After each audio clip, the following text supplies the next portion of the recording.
versus Marquise. Parties have been sworn in, Judge. You may be seated. Ladies, have seats, please. The two of you met, according to what I read, at the place where you both work, which is at a hotel. Correct. And dated briefly for about a 3-month period. And Mr. Shiverdicker, during that time, you allege that you loaned the defendant some money to fix her car. Yes, Your Honor. You broke up. You want your money back. She says that the money that you spent on the car was not a loan, was a gift. And she is counterclaiming for a television set, which he has that belongs to you, and then for some nonsense about defamation of character. All right, so let's start. When did you give her this money for the car? It was within the 3 months, January, February, March. I just kept putting money into her car because her car kept breaking down. Well, let's start with the first time you gave her money to put in the car. How did that come about? She was like, it was January 24th, I think, I believe, and she was having car problems and stuff like that. She has 2 children, so she kept coming to my house and stuff. Her car was breaking down, so I figured that I'd be a nice guy, give her some money, help her fix her car. She said she was getting a tax check, and she'd give me the money back from the tax check when she got it in. That's so not true. I just a minute. Tell me the exact conversation, sir. She called you and said she was having car trouble. What kind of car trouble was she having? starter was going in her car. Okay, that was the first problem? No, the first problem was the windshield was broken in her car. Oh. So let's get to the windshield. Did she call your house and tell you she needed it, or were you out together and she told you she needed money? No, we were out together. We were talking about it. And what did you say to her? I just told her that she asked me about, she's driving around with the windshield cracked and stuff, and I told her that, you know, you should get that fixed before she gets pulled over with it. Okay. You should get that fixed. And what did she say to you? She said she would when she got a tax check money in. She said, fine, I'm going to do that when I get Right. my tax check. Right. And you said to her? I said, don't worry about it. I'll take care of it now. When you get your tax check, you can just give me the money so you don't have to have no problems until then. And how much did you give her? I went to the junkyard, picked up a windshield. It was $50. And then I went to a glass place like a week later and had it put in for her. And how much did they charge you at the glass place? $60. Did you consult her about any of these costs? Yeah, she said she'll take care of it once you got a tax check. No, you keep saying that. Had you told her you were going to a junkyard? Yes. Is that right? He told me he'd call a couple of junkyards and find prices. And I told him to get prices and then notify me, and I was going to buy the windshield with my paycheck, not my tax check. Okay, so you were planning to buy it? I was planning to buy it, yes. Okay. And you couldn't have gotten it cheaper than $50, could you? I wasn't sure. He said that was his responsibility to look for me. I wasn't allowed to look myself. So he was supposed to call, get prices, and then notify me. I was going to pay him the money, and he was going to pick it up. Okay. You picked it up, it was $50. Then you took the windshield and had it put in your car. No, he brought me to a place that his friend owned. And Just a second. Did you go to a place and have the windshield put in your car? Yes. And did you go with him? Yes. And did you know how much the cost was? Yes, it was nothing. There were friends of his that owned the business. What he was initially going to do is he has full coverage in his vehicle. His friend was going to say that they were putting it on his truck and put on his tax as though his truck had the windshield put in it. That's a lie, Your Honor. No, it is not. And when we got there, the guy that did it, the owner of the shop, it was a place in Boston, said that, he said, don't worry about it. And then we left. Okay. When was the next time you gave her money? It was probably about, excuse me, about 2 weeks after that. And what happened then? Her car broke down, and she was tanning or something. Her car broke down, and as her starter, it was a starter. So she didn't have the money at the time for the, for the starter, so I told her. Well, no, her car broke down. Did she call you? Yeah. Yes, she did. And what did she say when she called you? She was yelling and upset about her car and saying she wanted to get rid of it. And so I told her I'd go pick her up and take care, see if I get the car running or whatever like that. So she said, don't worry about it. Her mother was going to pick her up or something like that. So she went and had it towed, or I don't know what she had done, but it was at her house. I told her I'd pick up a starter for her and have it put in for her. Okay. And how much did that cost? I believe the starter was $50, and the labor was like $115. Do you have any I got bills for I got that? the receipts right here, all the receipts. Okay, I'd like to take a look at them. All right, and she gave you the car to go and have that done?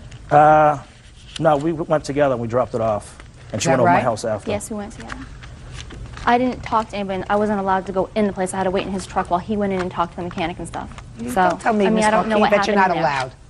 You're allowed to do whatever you want. You're allowed to get in the car. You're allowed to get out of his car if he drove you there and take a bus home?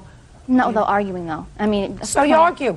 You don't get into his That's a car in lie, the Your first Honor. place. It's not a lie. Listen to me, Ms. Marquis. I mean, I read your answer, and you said he was totally dominating you, and he wouldn't let you do anything. So just listen what you did.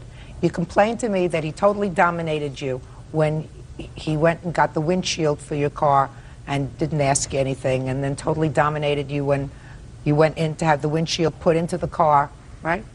Then you don't accept, if that bothers you, then you don't accept his offers when he wants to put in a new starter for the car. What you say is, I'll take care of it myself. And I did. No, no, no. What you say is, I'll take care of it myself. I don't want to go with you. I don't want you to pick me up a starter. You didn't say that to him. I told him that I would go and pay for it because he said his mechanic has been in the family a long time and was a good, reputable mechanic. Are you not following what I'm saying to you? Is it not Yes. piercing through? If somebody you feel is trying to control your life, you don't put them in a situation where they can do that. Unless you want to accept things. Right? Okay. Now, what about this television set, Miss Marquise? Before, when we started dating, my father had given me it's like a projection television set, and Lance came over and my father was saying how it had to be repaired.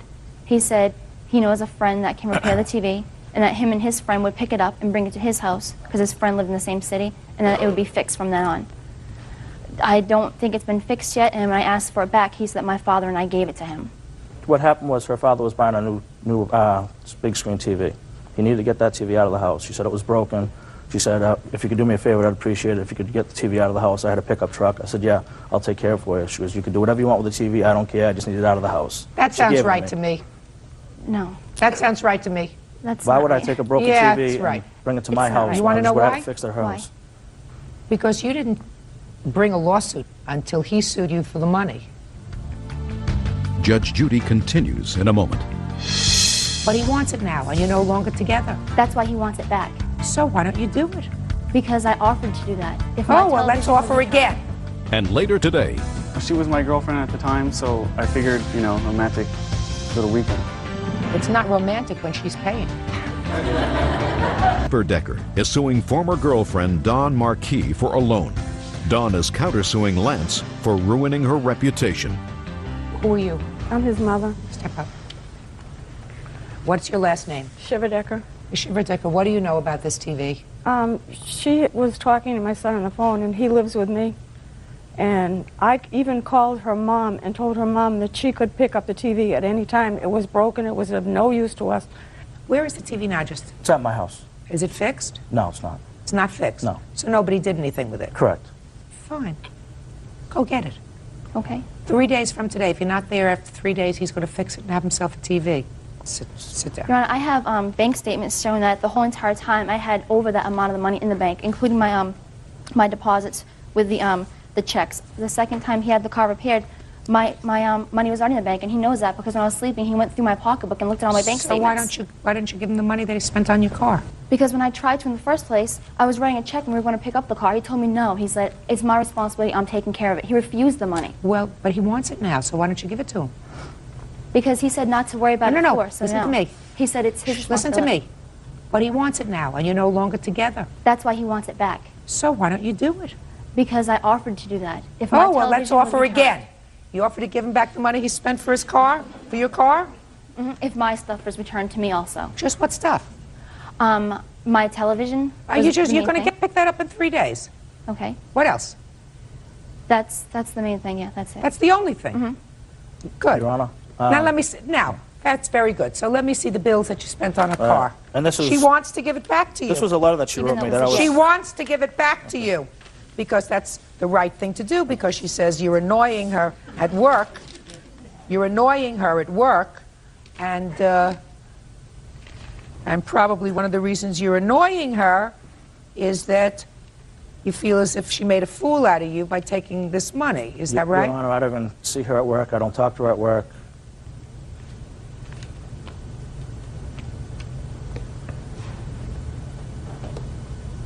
$261. Now, you want to take care of the rest of this countersuit that you have or defamation?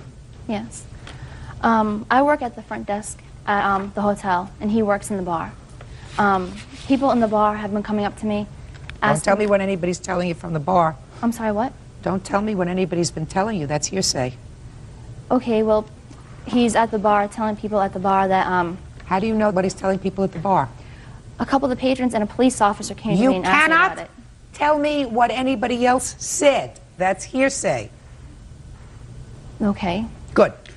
Counterclaim is dismissed with the exception of the television set, which you will pick up in 3 days. If she doesn't pick it up within 3 days from today, you are free to do whatever you want with it. And I am awarding you $261 on your claim. Thank you. Thank you, Your Honor. Parties are excused. You may step out. Subjected to people saying a lot of obnoxious rumors about me that aren't true, having to switch jobs and everything because of it, and him constantly beginning to harass me. If it was any harassment, it was on her part. And now the next case. All parties on Schmid versus Vanderham. Step forward, please. 21-year-old student Kelly Schmidt claims ex-boyfriend, 19-year-old student Josh Vanderham, owes her for half the cost of a Millennium getaway. You folks were dating each other around the millennium. According to your complaint, Ms. Schmidt, you arranged for a weekend In Huntington Beach. in Huntington Beach. Yes. And you put all of this, the hotel and stuff, on your credit card. You say there was an arrangement for him to repay you half of the cost of the trip. Yes.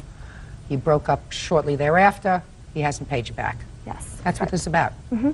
I wanted to do something really fun for New Year's, and I had just thought of doing this for the weekend, and so I called the hotel. And Now, first, did you call him? Yes, I called him and discussed it with him first, and said. Well, tell me about it. Tell me Well, I about called that him and I discussion. discussed it, and I said, you know, look, this would be a cool idea. You know, would you be interested in doing it? And he's like, yeah, that's cool. You know, I'm like, okay, well then I'll call in the hotel and I'll find out if, you know what's going on, how much it costs, and all that, and then I'll call and let you know the details. And so I called him back after I found out, and I told him, look, it's $1,000 for the weekend. They do have room, you know, but I'd totally love to do it as long as you'd be willing to pay me half. He said, yeah, let's do it. I'll pay you half. That's fine. Did she call you and tell you about the weekend in Huntington Beach? Yeah, she called me. So tell me about the conversation. She called me back and she said, you know, I really want to do something for the Millennium. You know, would you like to come with me and stay for the getaway? Right. And I said, sure, I would love to go. Basically, we never arranged for any payment or anything. Well, how did you- I mean, I paid for dinner that night when we went out to dinner, and then for drinks, it was an open bar, so we tipped the bartender several times throughout the course of the 2 days. Well, did you think she was going to take you away for a 3-day holiday?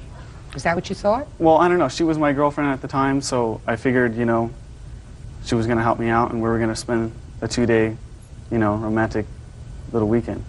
It's not romantic when she's paying. Judge Judy continues in a moment. Sounds great. Sign me up. Yeah. Well, basically. Not basically. Stop with the basically. Ed says former boyfriend Josh Vanderham owes her for half the cost of a Millennium getaway. Did you discuss the cost? Yes, we did, actually. Okay, so let me hear about the discussion about the cost. Shh. I didn't ask you. Oh, I'm sorry. I asked Mr. Vanderham. Basically, she said it was $1,000, and she was going to put it on her credit card. All right, Mr. Vanderham, we're not going to pull teeth here, sir. Okay. So I'm going to ask you individual questions. Did she tell you what the room was, what the room cost? Yes, it was $1,000. And did she tell you what that included? Yes, she did. And you said, sounds great. Sounds great. Sign me up. Sounds great, sign me up. Yeah. Okay. Had you given her presents before? Yes, we had Christmas before that. So you gave her a present? Yes. What did you give her? Several presents. Clothes. Give me the big one. Clothes. You know what? Actually, I don't really remember. It was clothes. You went out and picked them out yourself? Yes. Mm-hmm. And when you gave them to her, did you, what was it, a blouse or a shirt or something? A dress. It was a couple items. Couple of things. Probably. Did you tell her where you purchased them? Yes. Did you tell her how much they cost? No. Why didn't you tell her how much they cost? Because it was Christmas and... Because it was a gift. Yes. Right. Now, what your claim is, Mr. Vanderham, is that she was making a gift to you of this Millennium weekend, right? That's correct. So when one makes a gift to somebody, usually they do not discuss the cost of the gift. with that person. They say, now you see where I'm going? I see where you're going. Yeah, I knew you'd see where I was going. You usually don't have a long conversation about what the room costs, what the meals are, that it includes entertainment, unless there is an expectation that you're going to be repaid. Because if you gave her a dress for Christmas, you wouldn't say, here, I bought you this dress for $149. Right? That would be tacky. That's, It's the same kind of gift. I hear you. The same kind of gift, you hear me? All right, so the room was $500. So why are you suing him for $600? Well, basically. Not basically. Stop with the basic. As far as the interest went on the credit card, it's about 12%, and the charges were incurred all the way in December. And So you're charging for interest on your credit card? yes, and Okay. actually it was about $1,050 plus extra room charges and stuff. I have the credrit card statement right Let me here see. if you'd like to see it. Now, you say you paid for dinner, Mr. Vanderham. Was that a gift? Basic, yeah. Basically. Basically. You like my basically. What was the $200 for? The $200 was for an extra. We had the witness and his girlfriend ended up staying with us in the room that weekend, and that was an extra $200. But they paid for that. They paid me money for that. Is this the person who stayed in the room? Yes, it is. Is this your friend? That's my best friend. Still your best friend. So he's sitting Yeah. on that side. He was I there. don't know. What? Step up here. David! Yep. David what? Pollard. Are you nervous? A little bit. Good. David, you and your girlfriend went and spent the weekend with them Yes. in Huntington Beach? Yes. And your tab was $200. That's correct. And this is your best friend. Yes. Didn't you think it was sort of fair to say, listen, if we have this room and the room's going to cost us a total of $1,200 for the four of us, that we should split that in half? I asked him about the cost of the You room. asked who about the cost? She. No, who did you ask about the cost, David? I actually asked both of them. Both of them in the same, they were No, there at the on same different phone calls. Kelly called me back and told me it would be $100 a person extra, and I said, well, you know, how much is the room? And she said, well, the room's a little over $1,000. And I said, well, is $100 then going to cover it? Do you want more? And she said, no, just, you know, pay for what extra fees they're going to charge us. And I said, okay, you know. So she was a nice person. Can I Yes. say something, Your Honor? Yes. Before they even came to the picture, it was just going to be me and him splitting the entire cost. So I had already planned on just us agreeing to pay that much money, and like you said, they had offered, but you know, I just told them that's fine. We've already, you know, taken care of it. We've discussed it, and that's how it's going to work. So, Perfect. Judgment for the plaintiff in the amount of $600, that's all. Parties are excused. You may step out. 42 on the calendar in the matter of Carbajal versus Young. Parties have been sworn in, Judge. You may be seated. Two of you folks were involved in a relationship. You have a child together, and according to your complaint, sir, you had had some sort of a disagreement. You went over to the defendant's house to apologize. An argument ensued, and she damaged your truck. Correct. I went over there. We had been arguing on Friday night, then we didn't see each other all day Saturday. And then I actually went over there to pick up my daughter at 10 o'clock on Sunday morning. And she wasn't there. And then I, you know, kept going back, you know, every couple of hours. And I finally caught up with her about 3:30. And we argued on her porch. My little girl, she's 4 years old now, and she was, you know, right there with her at the screen door. We kept arguing. I got a little upset. She got upset. I turned around and walked away. That's incorrect as far as... Get a chance. Okay. Go ahead. She said one more thing. I turned around and lashed back at her, and then I took off down her walkway. She came out, storming out of her door, started swinging at me, and I was, you know, just bobbing and weaving, kind of like went towards the front of my truck and went around towards, like, the driver's side of my truck. Well, because she couldn't hit me, I guess she got upset, so she went up to my truck, and she was in her bare feet, but she was kicking my truck about 4 to 5 times on the passenger side. Then she Doing that walked right around. time. She walked around the front of my truck, and she tried to hit me again. All this time, I kept telling her my little daughter was watching through the screen door, so I was telling her to calm down. And she started swinging at me again, but this time I grabbed her arms, and she And so you hit me. proceeded to headbutt me right in my mouth and loosen this tooth right here.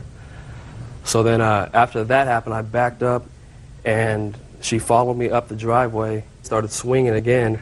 This time, the only way I can get away, I just grabbed her and I pushed her with a little force, and that's the Okay. only way that I was able to get away.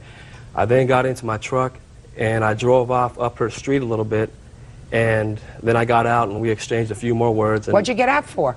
because I said a few things to her. You know, I wanted to get like one little last word in, and anyway, so I started driving. In my mind, I was like, well, I'm going to the police department, straight to the police department. They were And as I was driving, You want to lose this case No. before we start? No. Okay, apologize. as I was driving to the police department, I noticed, I went to make a left turn, and that's when I noticed that this had been broken off. I guess she had done it between the time she head-butted me and when I backed up to her driveway. I guess she reached in and broke it off because she was still trying to do damage to my truck.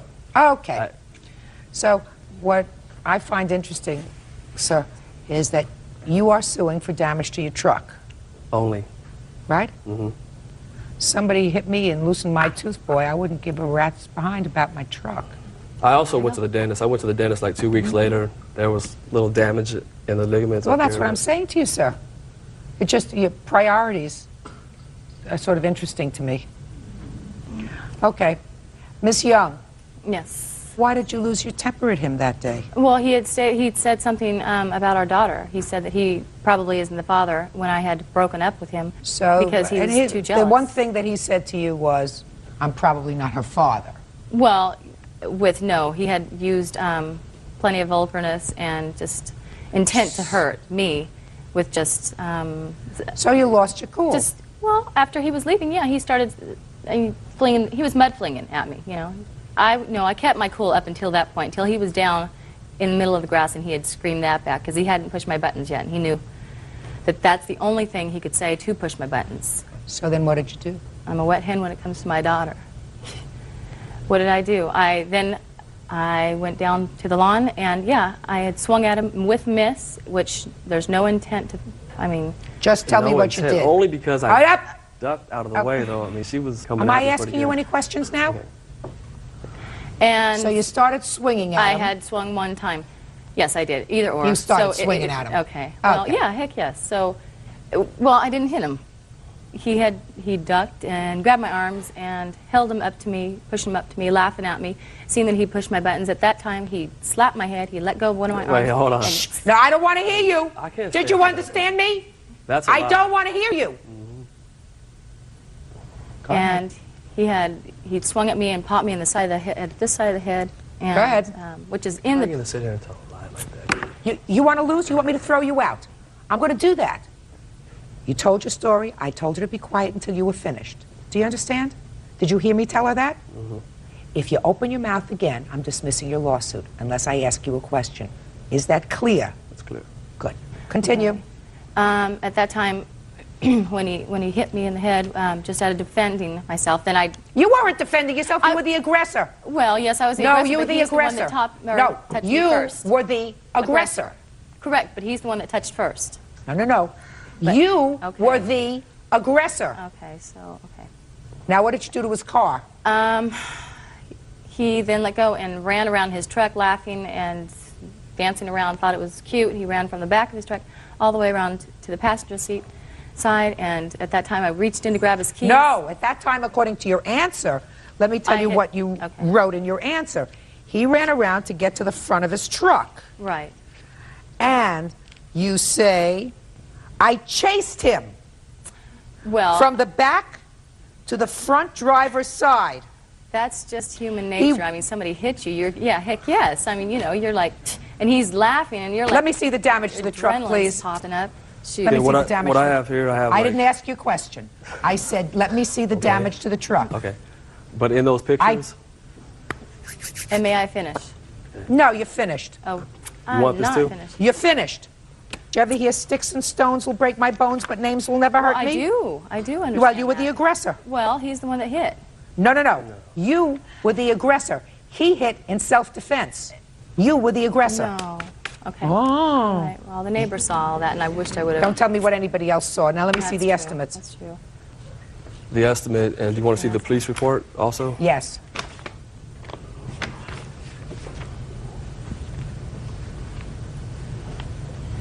You can tell a lie like that. You're so. You know damn well I did not hit you. You ought to just be quiet. They talking to each other. No, Judge, they're not talking. Screen door, you're so lame. Kabrina knows how to open Now screens. they're talking to each other, Judge. But you asked them to stop. She's gonna throw your case out if you don't shut up. Okay? Thank you. You know what I find interesting? She headbutted him, right? And then the officer notes here that she had a bruise. Listen to this. On her forehead, approximately 2 inches round. Hello? Judge Judy continues in a moment. One of the things that you said to her, that this was not your child, is a vile thing to say. Vile. You betcha. I don't need any help from you. And later today, This is a court. If he wants to sue her, he would be standing where you're standing. He didn't make an agreement with her. You made the agreement with him. Benjamin Carbajal is suing ex-girlfriend Denise Young for hitting him in front of their 4-year-old daughter. Okay, well, you're going to get the money for your truck. She had absolutely no basis to not only hit you in the mouth, which I would have sued for, but damage your truck, He thought God it forbid. was cool. That's what he told the officer, too. He thought it was cool. But I'm going to Sit say this back. to you, sir, and this is just gratuitous tongue lashing from me. One of the things that you said to her, which, especially since you say that your daughter was present, she was at the screen door, if you shouted to her that this was not your child, that is a vile thing to say. Sick. Vile. Clearly designed to push her buttons. Pushing her buttons doesn't give her a license to either assault you or your property. But that probably, especially with your daughter there, is probably the worst thing that you could say to a child within a child's earshot. Right? So I don't agree. care what kind of relationship you have with her.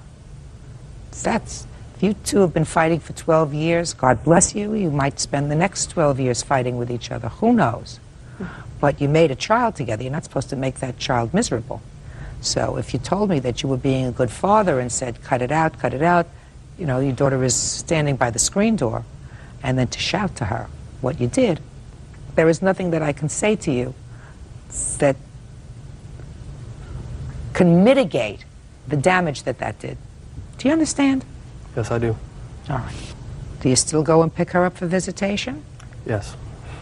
Yep. Actually- Once in a great while. actually- Once in a great while. Last Sunday, Like- it like was the day- it was raining heavy, and because I have not had that fixed yet, I can't drive my truck in the rain because I don't have any windshield wipers. It quit raining at 3 o'clock in the afternoon, and I have Do you have an offered order of and- visitation? Yes, I have, Yes, he and does. I took Just a her to second. court. Just a second. You have an order of Yes, visitation? I do. Yes, And I assume you have an order of support. Yes, I do. And you pay the order of support? Yes. Yes, they dock his wages. Okay, well, that's fine. He has no choice. That's fine. Yes. He's working. He could quit You his betcha. job. Yes, you betcha. Do you work? Yes, I do. So that you both work and you both Very support a good child, job, the child yes. that you made. And if you have visitations, every time you're supposed to be there, you're supposed to be there on time. That Never includes, dis- excuse me. I don't need any help from you. No, okay. I'm sorry. Judgment for the plaintiff in the amount of $1,650. That's all. Parties are excused. You may step out. That was easy. The time that's invested with he and Kabrina isn't anything. I guess she's right for us to get along well, everything to be pretty smooth and pleasant, and me to spend more time with my daughter. She's right. Well, that's important. That's important for every child. And now the next case. All parties on Griffith versus Bell. Step forward, please. 25-year-old tattoo artist Jared Griffith is suing the mother of his child, 23-year-old beauty advisor Nicole Bell, for rent and car repairs. Mr. Griffith, you and the defendant have had a 5-year relationship, Altogether, yes. and you have a child together. Yes. How old is the child? She's 5. You're suing her for $700 and some odd dollars. $300 you say was a loan of some sort, and some money to fix your car. Yes. Were you living together at the time of this loan? Yes. Tell me about it. It was towards the tail end of our relationship, and a couple days before Halloween of 1999, she called me at work and asked me if I could borrow some money from a friend of mine, For what? so she could pay rent because she didn't have the money for rent Rent where? at our house, the house that we were living at. The two of you. So Yes. you had an arrangement that each one of you would pay so much in rent? Our agreement was that she was to pay half the rent, and I was going to pay the other half, and then we split the bills. Is that right? Yes. And you borrowed the money from a friend? I borrowed the money from my friend Pat. And what was the arrangement as far as paying back Pat? The arrangement was that she was going to originally pay him back by the end of the month, and she never did. Okay, so she didn't pay back Pat. No. Did you? No, I didn't. So what are you doing here? I'm So suing what? on his behalf. You can't sue on his behalf. You're not out of pocket any money, right? Well, I borrowed the money from him Right. to give to her Right. for the loan. But you're not out of pocket any money. You didn't pay him back, right? Right. Judge Judy continues in a moment. Did you pay any child support in February, Mr. Griffith? No, I haven't. He's not paid child support since our daughter was That's 6 months old. You're getting away with murder, sir. Jared Griffith is suing Nicole Bell for rent and car repairs. Nicole claims Jared owes her for child support. All right, let's move on to the second problem. Second problem is the car. You say you loaned her a car. Yes. The car got damaged, the brakes needed to be redone, and you wanted her to pay for the brakes. She agreed to pay for the brakes. She kept on complaining about how is she going to get to work, how is she going to do this, how is she going to do that. And so I eventually said, okay, well, you can use my car if you agree to pay for the repairs to it, because you've driven it into the ground over the past few months. Because when she originally started driving it, we took it down and got it fixed at my mechanics. And it was, the brakes and everything were in tip-top shape. Well, had you just put in new brakes? No, I don't think I And have. what year car was this? It's a 1964 Bug. 64? Yeah. All right. When you split up, who did your daughter go to live with? Did she stay with you, or did she go with She was living with her grandmother. She spends the weekends with my mother. Why? Because my mom babysits. My mom has Friday and Saturday off. Those are the only 2 days that she can spend with my daughter. Okay, but during the week, where does your daughter go? She's with my boyfriend. She stays with your boyfriend Yes, during the day? I live with my boyfriend. You have a boyfriend now that doesn't work? No, he works. You just said that your daughter spends during the week with your boyfriend. Right. So he doesn't work. Right now, he's applying for a few jobs. So the answer is he doesn't work. Right. Now, Mr. Griffith, the defendant says that one of the reasons you're angry with her is because you claimed your daughter on your tax returns this year as if you were her sole provider. Yes. And she called the Internal Revenue Service and said that that's not true. Yes. You know, if you were civilized with each other and if you were each contributing similar amounts of money, what you could have done was made some sort of arrangement. Somebody claims her on their tax returns, and then whatever that deduction is, you can share it. We did originally when we were together that we agreed that we would claim her, that I would claim her for that year because she was out of work for the majority of the year and I made more money than her. Was that your arrangement? No, we had an arrangement previously that we would claim her every other year. He claimed her the prior year of 98, so 99 was my year to claim her, but I was also the majority of the provider for her. Okay. Ms. Bell, for my own interest, did you ask Mr. Griffith to borrow $300 on your behalf? No, ma'am.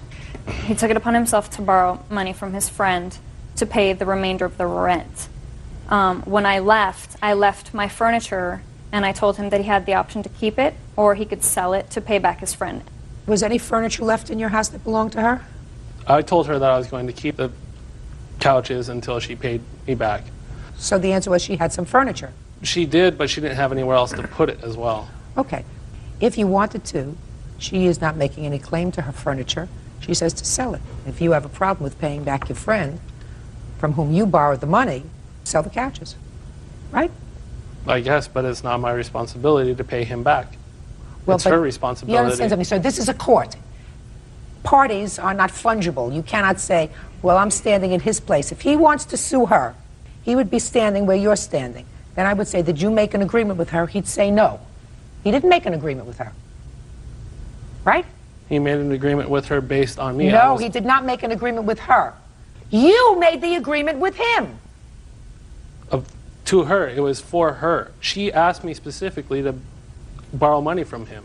I understand that. I was the middleman. I was on the phone and I asked Mr. Griffith, sell the couches and pay him back. Now, In February of this year, the child was living with you? Yes. Did you pay any child support in February, Mr. Griffith? No, I haven't. I asked her if she wanted me to pay child support upon her leaving, and she said, no, I'll be fine. I don't need it because I don't have to pay rent. So you have not paid child support since November of 1999? No.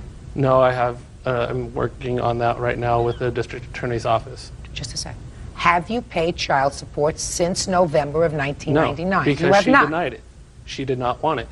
He's not paid child support since our daughter was That's 6 months old. It doesn't make any difference. You were living together. What do you mean he hasn't No, paid we child weren't support? living together for 4.5 years, and he never paid child support in that time, and I never denied him, no, I don't need it. Because, I mean, it's Why ordered is by the the district attorney involved now? Because it's it- welfare reimbursement. Ah, there you go. for not very long. Whatever. It's welfare reimbursement. 99% of it is for welfare reimbursement. Whatever. Are you on welfare now? No, I'm not. Have you been in the last year? No, I have not. Okay. And you have not paid any child support in the last year? No, I have not. You're getting away with murder, sir. So your case is dismissed, that's all. Parties you, are Your Honor. excused. You may step out. Matter of Wilson versus Dixon. Parties have been sworn in, Judge. You may be seated. Young lady, have a seat, please. Miss Wilson, there was a time that you provided daycare for the defendant's 3 children.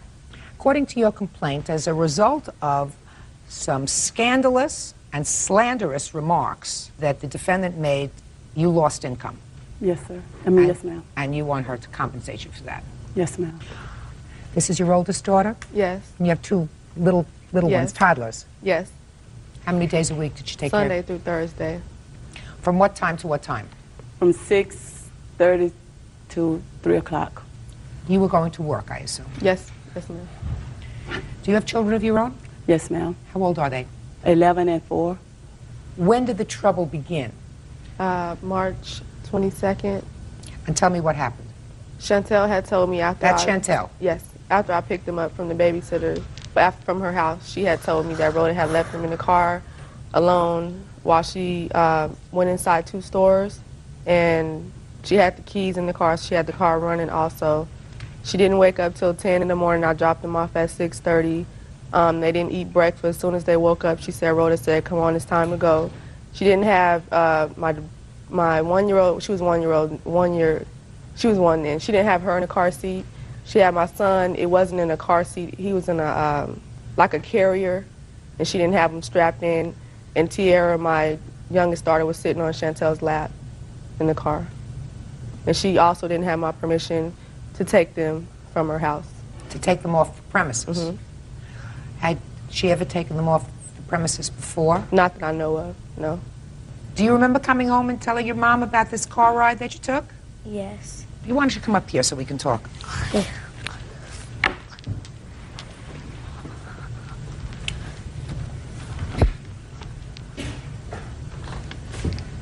Tell me your name again. Chantel.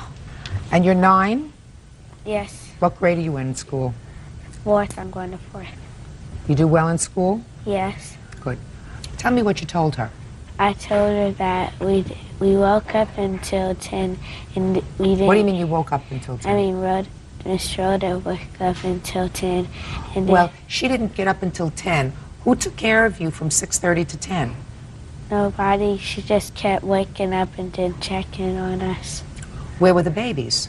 Sleep. And somewhere I woke up, my sister was woke. So you told your mom about this business in the car. Were you strapped in the car in your seatbelt? No. And what about your brother No. and your little sister? No, she was sitting on my lap. How old is your little sister? 1. Now she's 2.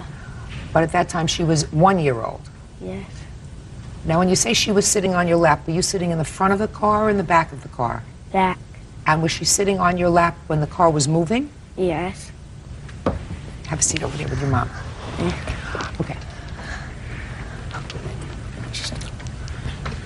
So after your daughter told you about this, what did you do? I was mad, and the next day I had went over there to get my son's pacifier from Rhoda. And what happened? She asked me how come I hadn't brought them, and I told her why, and we were arguing. So the next day you didn't bring your children back? No. Did you file any report? With the police and with the Gary County Health Department. And when did you do that? The health department, I did that the next day. The police, I think I did that about, I'd say 5 to 7 days after I had filed it with the health department. Can you tell me why you, after you notified the health department, which I assume licenses you, is that right? Yes, ma'am. Why you notified the police? Because they didn't contact me back right away. I wanted to make sure that something would be done about it. How many other children were in your care at the time you were taking care of Miss Dixon's children? 14. 14 children? Yes, I did 18 hours straight, 7 days a week. 14 children? Oh, I'm sorry. You're saying the same time. I'm sorry. It was my 4-year-old, my 11-year-old, the 13-year-old, and his brother David, which is 6 years old. And her 3 children? And her 3 children. It's a lot of children to take care of. Okay, now is it that complaint to the health department and to the police department that you are complaining of today? No, my complaint is, Your Honor, is the slander. She made a police report saying that I left her kids in the car by themselves and went shopping in Walmart. That's the complaint, Your Honor. Yes. That's the slander, and that's the slander that she spread it all over Junction City, stating that I left her kids in the car and went shopping in Walmart, and how she got my contract taken away from the state. She was bragging about that. Well, let's go back a second, Miss Wilson. You did, in fact, go out to run a couple of quick errands with the children. Is that right? Yes, ma'am. And are you supposed to take the children off premises in a car when you're taking care of them? With the signed permission slip, Your Honor. Do you have a signed permission slip from her? No, ma'am. So that you had no right to take them off the premises? Verbally, she told me, she asked me if it was okay for her to work 2 hours overtime. The 2 hours overtime that I was working for her, Your Honor, was my off time. She called and asked about if it was okay for her to work 2 hours overtime. I said, yeah. I said, but I have to run a couple of errands. That's what I told her.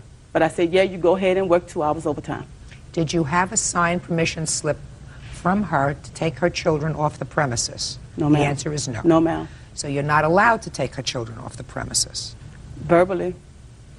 Well, no, ma'am. No, ma'am.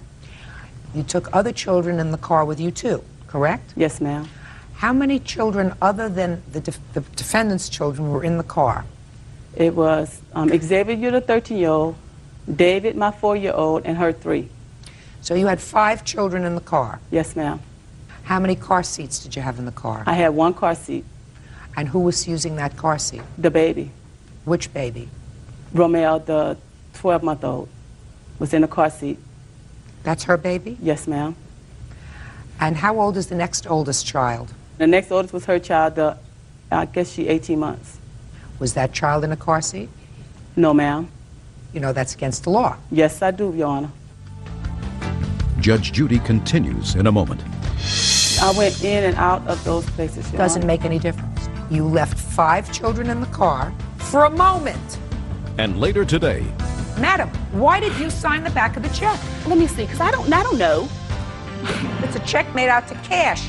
You cashed the check. Wilson says client Adrian Dixon damaged her reputation with slander. Adrian says Rhoda neglected her children. Where was the first stop you made? The first stop I made was at the cleaners, Your Honor. You left 5 children in the car and ran into the cleaners. It was driving cleaners, Your Honor. My car was right there by the door. You left the children in the car for a moment. With the 13-year-old. For a moment. Yes, ma'am. Now, where was the second place that you went? The Kwikset. What is that? That's a convenience store. And what did you have to buy there? The bread and the vanilla wafers for my PM snack. And did you take all 5 children into that store with you? No, ma'am. So, Miss Wilson, you left the 5 children in the car alone. I don't have to go any further with you. Were you issued any sort of citation? All they got me for was improper seat belting. Did you take a plea? Or did you go to trial? I went to trial, Your Honor. Oh, you did. And you were found guilty? Of not properly seat belting. So you were found guilty? Yes, ma'am. Well, if you were found guilty, Miss Wilson, you were found guilty beyond a reasonable doubt, which means that you can't now bring this lawsuit against her for complaining about things, some of which you were found guilty of. And if your complaint, Miss Wilson, is that the defendant told people about it, she could do that. Your Honor, I didn't leave her kids in the car by themselves and was shopping at no Walmart. So you didn't go to Walmart, so you went to the cleaners and you went to get your vanilla wafers. What difference does it make? I went in and out of those places, Your Doesn't Honor. make any difference. Do you know how long it takes a child, a 4-year-old, to put a car in gear, even if there are no keys in the car? We haven't even gotten to the fact whether the keys were in or out of the car. But let's say you were smart enough to take the keys with you, which I'm not so sure about. And one of the children, one of the toddlers, got there and moved the gear shift so that the car was placed in drive and started to roll with 5 children in the car. Your Honor, it was just that I volunteered to work 2 hours overtime for her, and it was my off hours. I was planning. I didn't need the jeans. Are you? I didn't need the jeans, Your Honor. I just needed the bread and the vanilla wafers, and I could have done that if I wouldn't have worked overtime. Just a second. Then you say I can't work overtime. You don't take the job to work overtime, Miss Wilson, and then do the wrong thing. Yes. You didn't need the jeans, and you do without the vanilla wafers if you agreed to work 2 hours overtime. You were going to get paid for 2 hours overtime, right? Yes, ma'am. Right? Miss Wilson, you don't have a case. Your case is dismissed, that's all. Parties are excused. You may step out. Come on. She slandered and lied about everything in a police report. Junction City is so small, it's like air freshener. You spray a little bit, it's all over, with a matter of seconds. She's mad because she lost her contract and she can't get no more money for not doing the job that she was supposed to be doing. She was doing the job wrong. And now the next case. All parties on Hayes versus Macy. Step forward, please. 19-year-old student Michael Hayes is suing former live-in girlfriend, 18-year-old telemarketer Dina Massey, for the return of belongings bought with an insurance settlement. There was a time when you were living together when your house burned down. Is that right? That's correct. How long had you been living in that house? We've been living there for about, I say, 8 or 9 months. After the house burned down, you got an insurance settlement check. Mm-hmm. And how much was that for? $5,700. It was $5,400. Oh, $5,400. Some of that money was spent on furnishing a new place, right? And some of the money was spent for a car that you have. So is it a fair statement that all of the money that was used to purchase the new furniture for the new house came from this insurance money? That's correct. Is that correct? No. My daughter's bedroom, somebody from school donated it. My bathroom, I paid for out of my my income tax return, which I have right here. I didn't say all the furniture in the whole place was purchased from this money, but the money that was used to purchase the new furniture that you still have came from this pot of $5,400. Right. Is that right? Right. He wants to be reimbursed for that because he says that the renter's insurance was in his name. Is that right? That's correct. You say that he got the car. Right. And that also was paid for out of this $5,400, so that you're even. Right. Okay, so I have a few questions. Okay. The check was for $5,400, if that's what she said. I think it was $57. The car that I brought was only $1,000. No. Yeah, her daughter's bedroom. No. Just a second. Yes, her daughter's bed was donated to us by the school, but the rest of the house I had brought and paid for with the Okay, so insurance I have some money. questions. Why don't you let me ask my questions? Okay. How were you paying all of your bills? Were you putting this into a joint checking account and paying your bills from a joint checking account when you were living together, or were you each taking care of certain bills? Well, she's like a control freak. So when I had my checks, I just, like gave her the money. You could pay, I didn't give her the money, but I told her, being that she had that checking account, well, we both had a joint account, you just go ahead, pay the light and the gas, pay all the bills, and I just give her the money just to keep her mouth closed. All right. So if that's true, what you're telling me is she put her money in to pay some bills and you put your money in to pay some No, bills. my half of the money went to the bills that was in my name, like the light, the gas, and the rent to the house. And her half of the money went to things that was in her name, like the phone, cable, and whatever else. The rent is in her bill, the rent, the phone, where you rent your furniture from. Oh, you You were wasn't renting paying for for that. Rent-a-Center. Well, how was you paying for it and you don't have a job? Don't speak. I was paying for that Don't through the speak welfare to each check. other. Now, when you took out this renter's insurance, who did you take it out from? United Insurance Company. Okay, And can I- I see that policy, please? I don't have the policy with me. I wasn't able to get that. I had insurance for the things that was mine. She didn't have insurance for what was hers. So when the house had burnt down, her things in the house was left in the fire. Judge Judy continues in a moment. She wanted the car in her name and her mom's name because she said she didn't feel like she had enough security. The house was in my name and the furniture and everything was in my name. Because he tries to pull stuff like this. Michael Hayes says former live-in girlfriend Dina Massey owes him for half the value of their belongings. Let me see what you purchased with that check. I have receipts for like the big items, for like the furniture and the bedroom suit, but all like the miscellaneous items, the receipts is in the house with her, but I do have some receipts. Let me see. And I would just like to say, he said he spent $1,400 on his car. No, I have a check right here. It says $2,100 No, for actually, his car. I have a receipt saying I paid $1,000 He for my took car. Here you go. $2,100 out cash for the car. He spent it on, you know, for stuff inside the car. Let me see her check. And I have all the checks too. Let me see. Check.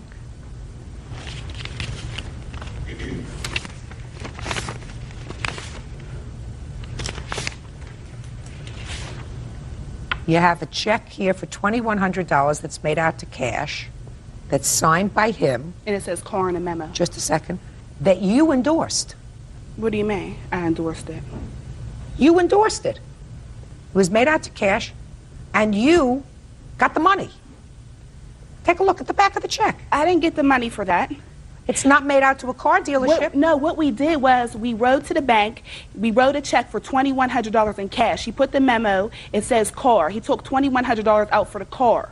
Okay. No. Why did he? Just a second, madam. Why did you sign the back of the check? Let me see, because I don't know. I know we got $2,100 out for the car. But he signed the front of it. I know he signed the front of it. It's a check made out to cash. You cashed the check. Yeah, I cashed the check. You cashed the check. But I gave him the money. We went and we drove and we looked around for cars. It was supposed to be our car. It wasn't just his car. No, it was my car. No, it wasn't just your car. She was going on this trip like she was like a power trip or something. I don't know what was wrong with her. She wanted the car in her name and her mom's name because she said she didn't feel like she had enough seniority, or, you know, she wanted some seniority, so she wanted my car in her name because the house was in my name and the furniture and everything was in my name. Because he tries to pull stuff like this. No. That's why. Let's say you paid $2,000 for the car, okay? But and I you got, didn't. let's say you got $5,400.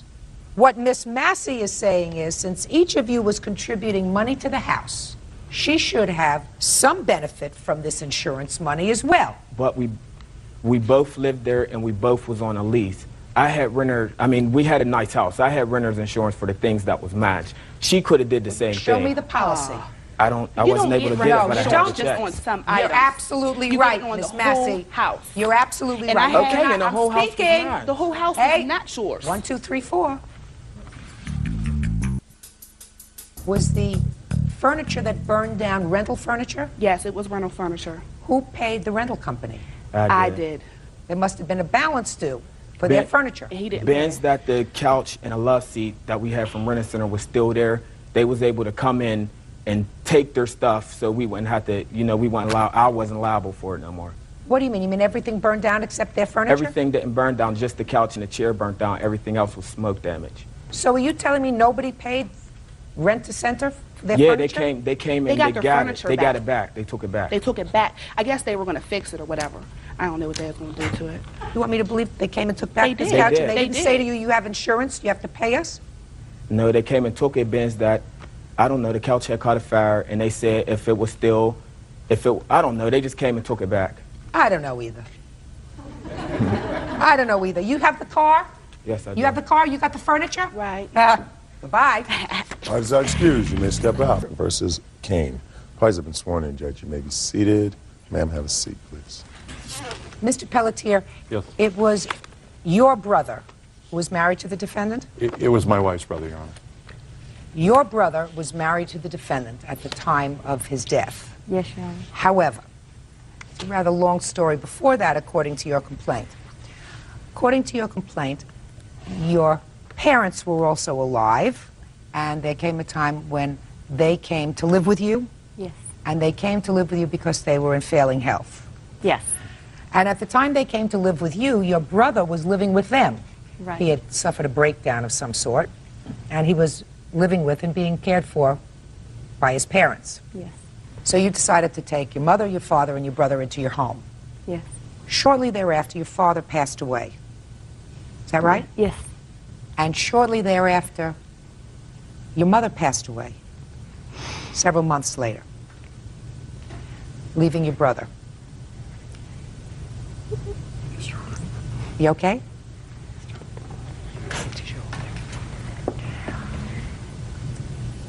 Your brother was, for both ladies, or No, I don't need one. your brother was visiting someone, and he suffered a heart attack? No. He was in jail in South Carolina. He was in jail? Yes. After we had got him out of the hospital, Your Honor, his last stay in the hospital in November of '99, he was very bad off, and we still tried He was to... in a psychiatric hospital? Yes, it was, ma'am. We still tried to maintain some semblance of living for him, and we still maintained the apartment that we had gotten for her mom and her dad, and we left him in there, let him stay in there. We supplemented his income and helped him with his monthly expenses. He had, one evening, had taken his mother's automobile and left without telling anybody. I received a call on a Saturday afternoon that he had been incarcerated in South Carolina for some frivolous type crimes up there. And how did he die in South Carolina? He committed suicide in the jail, Your Honor. Okay, and what did you do? We were notified by the Clarendon County Jail that evening, and I immediately called the defendant, his estranged wife, and let her know that he had committed suicide, that he was dead. And we had several subsequent conversations over the next couple of days, and we had started making the arrangements, and that we were going to travel to South Carolina to pick up whatever personal effects he had left, along with his remains. And I had talked to the coroner up there, and we had made all the arrangements. I had very nice conversations with Mrs. Kane. We agreed, we bought her a plane ticket to come to Florida. We was going to let her stay in our home. We had a service planned for January 14th. We arrived in South Carolina on January 11th that afternoon, stayed there that evening. 9 a.m. I had an appointment with the coroner, the medical examiner. Was Mrs. Kane there? No, she was not. Go ahead. 9 a.m. we walked in, and he was there with the chief of police. And they were very sad to inform us that they'd been notified the day before that Mrs. Kane had already obtained a lawyer in Sumter, South Carolina, pursuing charges, and that they notified the funeral home that if they released his remains to us, they were going to take legal action against them. So, Your Honor, in the 30 years that I've been married to this lovely woman, that was absolutely the hardest thing that I have ever had to do, was to leave there. And there were tears in everybody's eyes that day, that we could not leave there with his remains. So tell me exactly what you are suing her for. There was a loan that the defendant had with my wife's parents, a $2,500 loan that they had gotten from my wife's parents in November of 1997, which they were making regular and reoccurring monthly payments. And I have a detailed log of that my wife's mother kept. It's in her handwriting. It's not an agreement, but it's a very detailed ledger log that she recorded every payment she received from the defendant. Well, the defendant says that she and her husband were in fact making payments on this loan until after your father-in-law died. She says that your mother-in-law then said to her, you don't have to bother to make any more payments on this loan. Is that what your defense is? I understand that, Your Honor. I had a conversation with Mrs. Kane, my wife's mother, Sarah Kane, in July of 1999. We were helping supplement her income also, and we had a discussion about this, and she was depending on that money to live on. She was on a very fixed income, and I told her then that she needed to notify the defendant and tell her to keep on making those payments. Is there any evidence that after July she resumed making the payments? No, there is not. The logbook goes up to July. So then, what you're saying is there was, in fact, in all probability, a conversation with her about not making the payments because you told her that she should resume making the payments because she couldn't continue to subsidize her. Exactly. Well, but there is no information that she did, in fact, tell her the loan is not forgiven. No, there is not, Your Honor. Well, then, there is not. Clearly, from the evidence that you have just presented to me, it is a problem because if the payments stopped on or about the time of your dad's death and did not resume, and you clearly, Mr. Pelletier, had a conversation with your mother-in-law and said to her, well, you can't let her stop making those payments to you. Right. That means she must have said to you, I told her she didn't have to make the payments anymore. Because your response was, well, you have to tell her she has to start making the payments again. Exactly. But then there's no evidence that she did. That's correct, Your Honor. Okay. So then let's not deal with the loan. What else are you suing Ms. Kane for? After that point in time, after January 12th, Mrs. Kane stopped taking all of our phone calls concerning the arrangements or what was going to happen. So we canceled the service in Florida and never was able to talk to her. On January 26th, I received this letter from Mrs. Kane informing us, and it's here in the letter, that she wanted us to go to South Carolina again, pick up the ashes, bring them to Florida, and have a service. I immediately called the funeral home, and they informed me that no, indeed, that was not the case. The following Monday, I received a call from the defendant's daughter saying that, well, now she's changed her mind again. On or about February 1st, I made another phone call to the defendant. I told her, I said, Diana, it's been a month since you left his remains at the funeral home. We need to do something. We're in grief, and it's a very, very hard time. So finally, I called, and I talked to her, who was the head of the funeral home. I said, I'm sending you a check for $1,485. I want you to send the ashes to Maine. And we had moved the whole service and planned a big service up in Maine on February 5th. We traveled to Maine on the 4th and get to the church, our family church, on the 5th, and all the friends and relatives were there. The ashes were not there, and the defendant was not there. To this day, Your Honor, we still do not know the whereabouts of the ashes or any of it. Judge Judy continues in a moment. They had forged my dad's name and draw out all of his money out of his account on the day of his death. And he said to me, call your lawyer and do not press charges on my wife for forging the checks. The day of his death, they did this. Reggie and Linda Pelletier say their sister-in-law, Diana Kane, owes them for an unpaid loan and for her husband's funeral expenses. Okay. Tell me, Mr. Pelletier, what money you're suing her for? We are suing her for the $1,485 that we paid to the funeral home. Well, did she agree, Mr. Pelletier, that you could make the arrangements to have the ashes sent to Maine? Oh, absolutely. I talked to her on the phone, her and her daughter, and on February 1st, I spoke to both her and her daughter. Said, I'm sending a check, Federal Express, to the funeral home. The ashes are going to be shipped out immediately. We posted the obituary in the paper and informed her. Okay, no, but did she say okay? Or did Yes, you she just did. tell her? No, she said okay. That was fine. She wanted us. I said, we need to have a service, and we shipped the ashes to Maine, and she agreed to that. Did you agree to that? Hmm? No, I didn't. What, you want to talk? Yes. Who are you? I'm her daughter. I'm Melissa Ordway, and I've been with my mom, and I've been doing the phone calls. Reggie. I had a phone conversation, I believe it was on February 5th, I believe, pertaining to the ashes. We agreed, I remember my mom writing that letter for us to go to, I believe, Florida and spread the ashes on in the ocean. Only did we receive that they had forged my dad's name and draw out all of his money out of his account on the day of his death. And only he said to me, he said, I will send the check, Federal Express, right now, if you call your lawyer and do not press charges on my wife for forging the checks. That was what he said to me. It was not an agreement. That's how it went. Okay. Let's deal with these checks because this is part of a counterclaim. Did you ever draw money out of your brother's account? Yes, I did. Absolutely, Your Honor. Okay. When was that? That was on February 6th, Your Honor. There was January 5th and there was January 10th. And we have the checks here. Can I see the checks? You read the checks, Mom. Your Honor, we have the deposit slips where we had deposited the money in his account. I'm going to take a look at everything, sir. The day of his death, they did this. And I have the checking account on back. They forged my husband's name, and they put their money in their checking account. See, my mom has been going through a lot. She's a lot, so I've been standing by her through all this. Now, also is, during the phone conversations, there was a matter of 25 phone. I've never spoken to Linda. I've never met her before, and it was nice meeting you. Reggie, I had spoken to Reggie because since they had drawn this money out of my dad's account, I figured that was enough to pay for the funeral, I mean for the coroner and for the cremation. They refused. They refused to send them to have that money. That was their money. So tell me, where did this money come from that you, where do you claim it came from his account? He got, Sorry.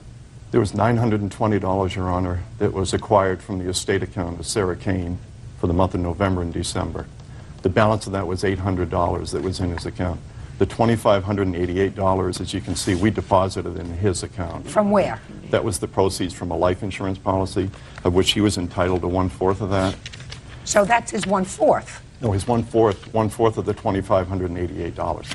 So why did you deposit the whole thing in his account for? We deposited the whole thing in his account so we could disperse it out of his account. I mean, that's the way his mother wanted it.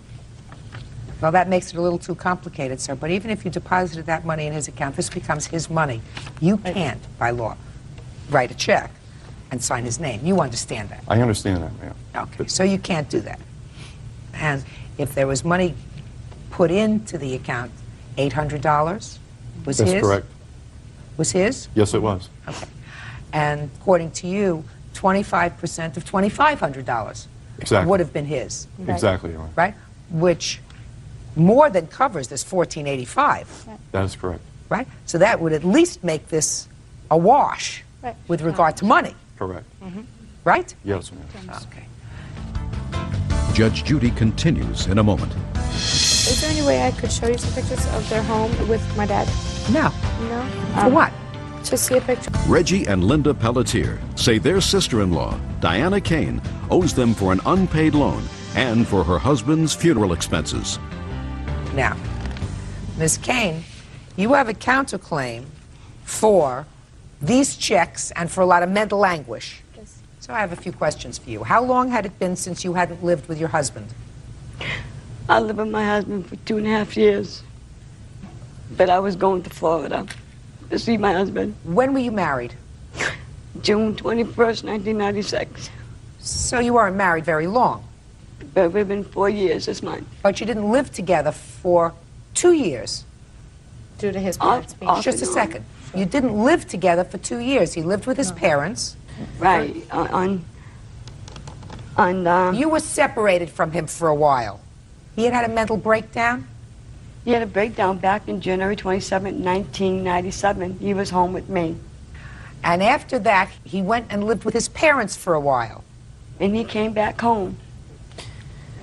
What? Okay. He had gone to Florida because Nana and Papa were sick. He stayed there. Right, he stayed there with all right. Nana He was and Papa. separated from your mom. Right, they lived in Okay. different residents, They- yes. That's what separated means. He was Right. separated from your mother. Right. Is there currently a lawsuit against the state in South Carolina that was filed by you or your mother on behalf of your father's estate with regard to him committing suicide while in the jail? Yes, we... Okay. I know that. Can I elaborate a little bit more? No, you don't have to elaborate. I could have told you that. You hired a lawyer, and the lawyer said if you Okay. commit suicide while you're in jail, that means the county is negligent, and that means that you have a good lawsuit. Right. And you hired a lawyer for that. That's right. Okay. What's the status of that case? We're not too sure of it right now. Okay. Can I finish Reggie's case, please? No, not necessary. They're not getting any money because these Okay. checks covered that money. Is there any way I could show you some pictures of their home with my dad? No. No? I'm just saying... For what? To see a picture of Fred. No, I don't have to see Fred. Okay. Pay attention. Okay. This is all about money. It shouldn't be. It is all about money. Okay. That's what it's about. That's why I hired a lawyer. Right. To sue, right? Right. Where are Fred's ashes? That's what I want to know. I bought an urn. What? I bought an urn for my husband. Where are they now? They're at home right now with me. Yes. There.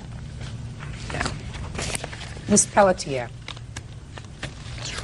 I'm going to just try to make you feel a little bit better, if I can. I got this case. I got it. Did your brother have any children? No, Do you know if he had a will? No, he did not. He died intestate, Your Honor, no will.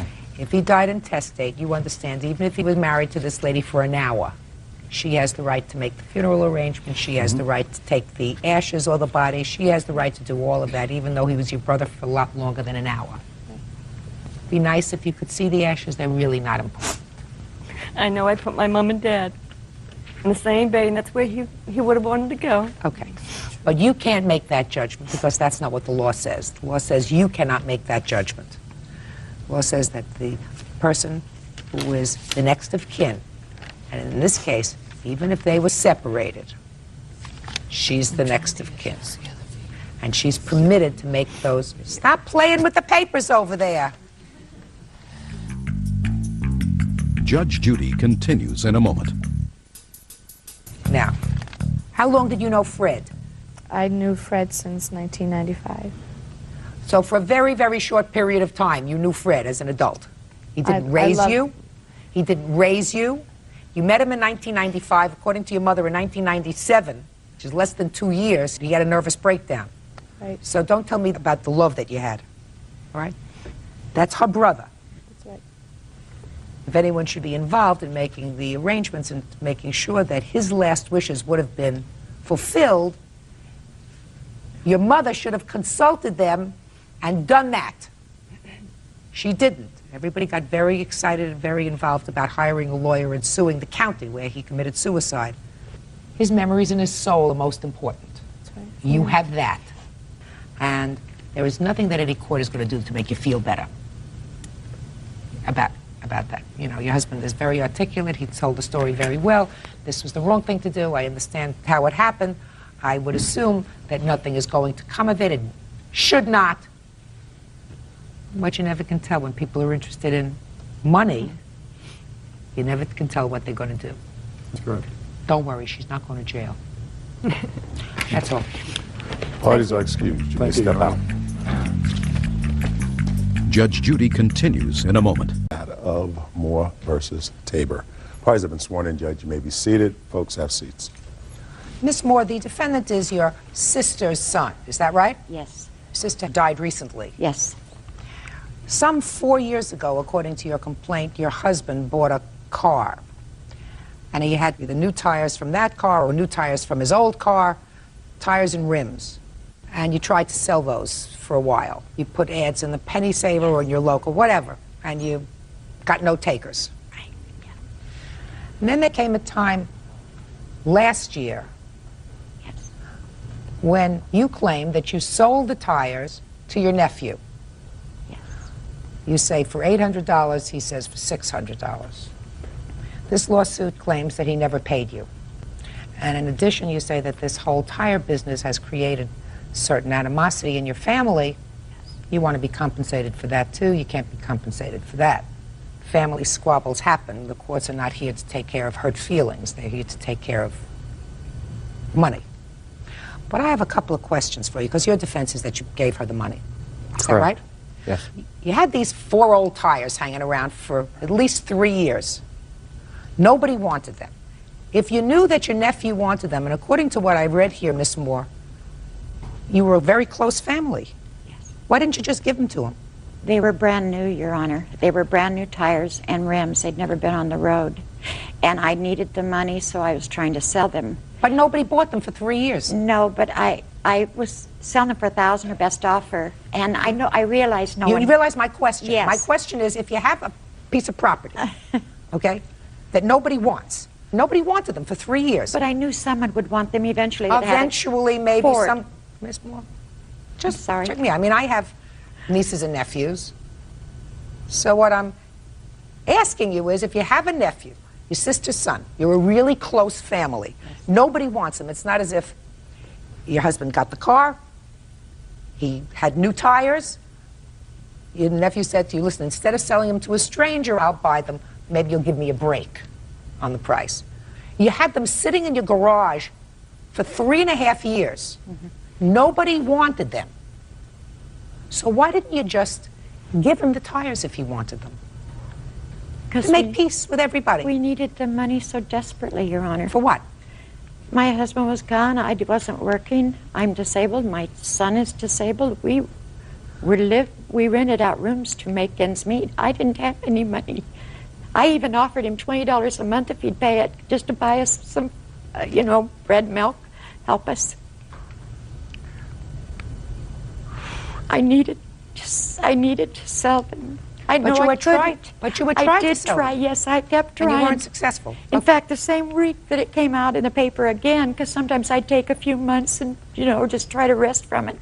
And I just put them back in the paper, and he happened to come over the same day they came out. You mean the same day the ad came out? The ad came out, yes. Okay. And you say he didn't pay you? I love him dearly, too. I loved them all. If I'd had the money, I would have gave them to him. Okay. Mr. Tabor, I'll hear you. Okay, well, on May 30th, on a Memorial Day weekend, I believe, last year, well, we were talking, me and my dad. I just bought a T-Bird in '97. The rims would fit. So my dad said to me that I should offer her $600. Yes, he's here. Step up, sir. Would you like me to continue? Yes. Okay, he said to offer her $600. He had the cash on him. I went into the kitchen. I offered her the $600. She took it. My cousin Pam Doubt is a witness here. She watched me hand her the money in the kitchen. Is that you? Yes, ma'am, it is. Could you step up, please? And you remember this incident, Miss Doubt? I'm a member of seeing him hand her some money in the kitchen. I only went in for a bottle of steak sauce, Your Honor. I didn't mean to get involved in all of this, but they were doing a cash transaction in the kitchen. He was handing her, it was $600 or $700. I didn't ask what it was for, but he had taken me outside that day to show me his new car, and he told me that he was purchasing Uncle Bob's rims. But that's all I know. I did see him handing her money. Excuse me. Thank you. And have a seat. my wife is here because we did pay my father back the money that we borrowed. So, I mean, So that's you why I borrowed brought this my money wife. from your dad? Yes. What is your last name? Is your last name Tabor? No, Lily. Mr. Lilly, had you intended to purchase these rims for your son or to loan him the money when you came this Memorial Day weekend? No, You had not. no. I'd never give it a thought. Okay, but you had that much cash with you. Yes. Were you there when this transaction took place? Yes, ma'am. Tell me about it. Well, when they was talking about the tires, Ed did offer $600 because that's really all they were worth as far as I was concerned. Because that's what I told them to offer. And they discussed it. We went outside and I talked to Ed and I talked to Gina. And I told them that I would let them have the money if they really wanted them. And they did want them, so I gave Ed the money. You gave your son the money? Yes. And were you there when he allegedly gave the money to the plaintiff? I was not in the room when they gave the money to him. Okay. Who was there, Mr. Tabor? Just my aunt and my cousin Pam. But your aunt is here, is the only one here, and that was Well, the steak sauce my incident? cousin, excuse I'm me. the cousin. You're I'm the the steak cousin. sauce cousin. You're That's the steak right. sauce cousin. That's right.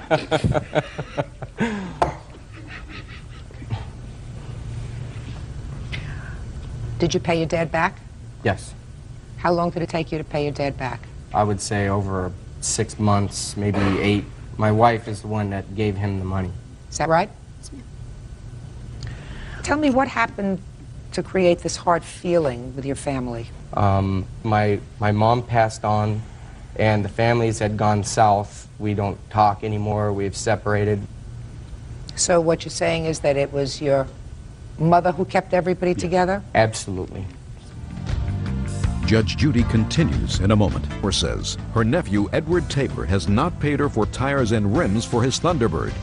Ed says she's been paid. When for the first time were you contacted about the money for the tires? I was called, and she asked for money, and I told her I was not going to give her more money for than what she already had agreed upon. Well, tell me about when that phone call was. How much after your mother died? It was probably a good 3-4 months before she called me. Is that correct that you called him about 3 or 4 months later? Yes. And what was the conversation when she called you?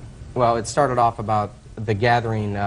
Thanksgiving was coming up, and she wanted to know if we were all coming over for Thanksgiving. And I told her no, that we were going to be going to my brother's house. And she said that she made a promise to keep the families together for my mom, And I told her I never told my mom that I would stay in contact with that side of the family. That The whole side of the family? Well, It's my aunt, they play music loud, drink a lot, and that's not my forte for holidays. I prefer to have peaceful family gatherings. We just get together and talk. Okay. So then she started mumbling about paying her money, and I told her that Well, I what had did she already say paid. about paying her money? Well, she did exactly that. She asked for money. And I don't know if, I know that she's been sick. I don't know if she recalls, if she's forgotten. I don't know what the situation is with her, Your Honor, but I told her I had already paid her. I'm not going to pay her anymore. Do you remember having a conversation, Miss Moore, with your nephew? Yes, I called to ask him if he had the money because we needed the money. And he said no, that he wasn't working, but his wife was, but they were just making ends meet. I said, do you think you could pay me $20 a month? I mean, that would be better than nothing. It would help us. And he said, yeah. He says, I probably could do that. He says, I'll be over next week. And he never showed up. So then about Does 3 that or sound familiar to you? No. He didn't pay anything, Your Honor. I swear to God, he didn't. I'd have never taken him to court if he had him.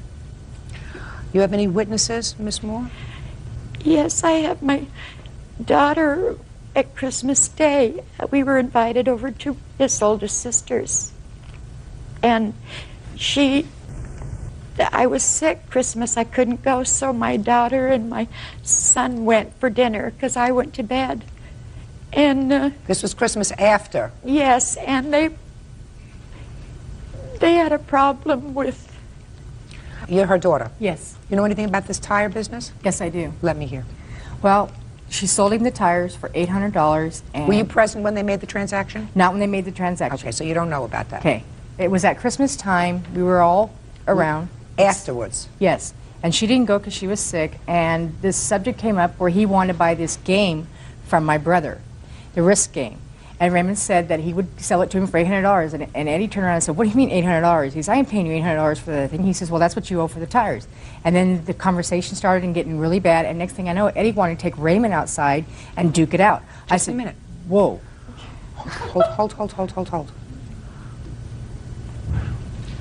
Step up. Tell me your last name, sir. James. Mr. James, according to your sister, there was some talk Christmas time after the tires were purchased, about a game for $800. Yes. And you said that's what you owe for the tires. Right. Right? What did the defendant say to you? He said he wanted the game for his wife's sister. I told him, well, you give the money for the tires and I will give you the game, $800. That's because your mother had said that he still owed her the money for the Right, tires. exactly. But and I go, you give me that money and I will, transfer the game to you. And what did he say to you? And he said, let's go right now, outside. Okay, so he did not at that point acknowledge that he owed any money for the tires. He didn't tell me anything about that. Okay, good. Thank you. Anyways, then after that, I calmed him down. We started to leave, and he followed me outside and pulled me off to the side, and we started talking about the deal about the tires.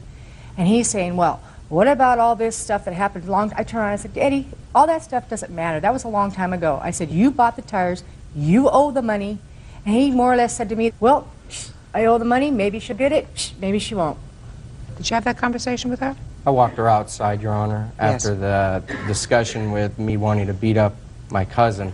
Of course, he's quite a bit bigger. I'm not a fool. So anyways, she did start bringing up the matter of money, and I told her I'm not going to pay for something that I've already paid for before. Now, I don't owe her any money. I have paid her, and whether she has told her children that or not is beyond me. Judge Judy continues in a moment. I can tell you that I don't have much to do with the family. Not Moore wants her nephew, Edward Tabor, to pay her for the tires and rims she sold him. Tell me about the conversation. She asked me if I was going to pay for the rims and tires, and I told her that I had already paid for them. I told her that I had no intentions on paying her again, and that the families are better off without this kind of problem every holiday.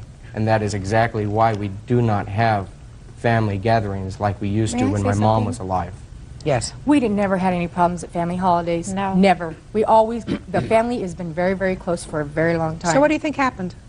I really don't honestly know. I would like to know the answer myself because every So would I. Christmas, every Thanksgiving, every 4th of July, every single holiday, Memorial, Labor Day, everywhere, they all came over, we all barbecued, they all had beers, everybody shoot pool, you know, we have a pool table, and everybody got along just fine. When my aunt died, my mom promised her on her deathbed that she would keep the family together. That was my aunt's main goal. Please, Yeah, but Dolores. there has to be a reason. I don't understand. I don't know these what the reason results. is, Your Honor. I don't know. When my mom called to ask everybody over for Thanksgiving, the oldest daughter, which is his sister, How said, could your mother invite everybody for Thanksgiving? She just told me she doesn't have money to put bread on the table for herself. Because everybody, I help her. I help her. I give her money. My Aunt June gives her money. Everybody gives her money so we can get this big family together. My mom is struggling. She owns her own home. She's, you know, got payments. Yes. May I say something? After my husband passed away, he had left this money clip, and it has a buffalo nickel in it. He may even have it on him, I don't know. But he wanted it so bad, and so I would have took it down and got it engraved just for him. That's how much I loved him. I would not hurt him if it wasn't unfair. Your Honor. I also have a tape that his dad, stepdad, left me on Mother's Day. Yeah. And it's an awful tape. Your Honor. I don't want to Your- May I play it? I don't want to hear it. Your It's Honor. awful. Well, why would I want to hear something awful? Did you leave a tape for her? Yes. I He uses have quite a temper, especially when I know sue happy people, which she has sued several people. I have not. When sue happy people are trying to get money out of my son. He's my stepson, but I never claimed him as a stepson. He's my son. How long have you known him? Since I was 17. He was 17. So? He left a message. I heard him leave the message, Your Honor. Was not and nice. he We won't did repeat tell it. her that he will be in court to testify. To prove that she's a liar. He used the F word. I got you. There's nothing you can do about it. Can I ask, can you sit down, sir, for one more minute? Could you step up here, please? Just give me your relationship to this family. You're a cousin. How are you a cousin? Eddie is my cousin. His father is my mother's brother.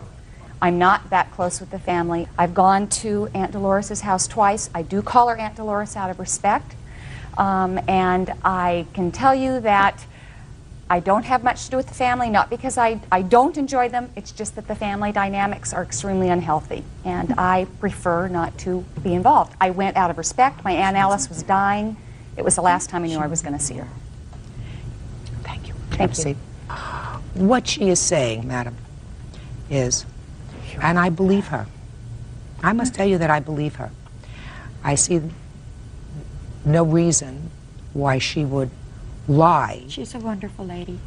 about seeing an exchange of money on that Memorial Day between your nephew and you. Now, maybe it's possible. That was the first time he wanted to buy him, Your Honor. They wouldn't fit his car. You just They told me wouldn't that. fit his car. Just No, listen they to me. wouldn't No, fit he his went car. out and bought him a T-bird so they'd fit. The tires wouldn't fit The on the old tires car. wouldn't fit on his old car. So he went and got another car. When was that? That was about 2 years later, a year and a half later. What he day are bought you talking another about, car. madam? I'm stunned. Well, step up here. Just let me finish That this. was the first. On what day were you at? What year? Let's try year. Last year, Memorial Day. That's last year, Memorial Day. Correct. Okay. It was the last. That was the last time I That saw you were my- there. Absolutely. So there's no question about that in your mind. There wasn't. There is no 2 question years in ago. my mind. I mean, I knew it was the last time I would see her alive. It is. I was there. They know I was at their home. Okay. And that's the time that you saw the exchange of money. That's when I saw the exchange in the kitchen. Okay. And was that the day you got the tires? Correct. Okay. Listen to me. I have to make a judgment. Okay? I have to make a judgment on who is telling me the truth. Put your hand down, sir. On who is telling me the truth. Now, it is possible that your mother was under a great deal of stress. Yeah. It is possible that she doesn't recall. It is possible. All of those things are possible. But I have to make a judgment based upon who I believe. And I will tell you, He did not pay I for believe those her. tires. He I did not. believe her. Case is dismissed. That's Parties are excused. You may step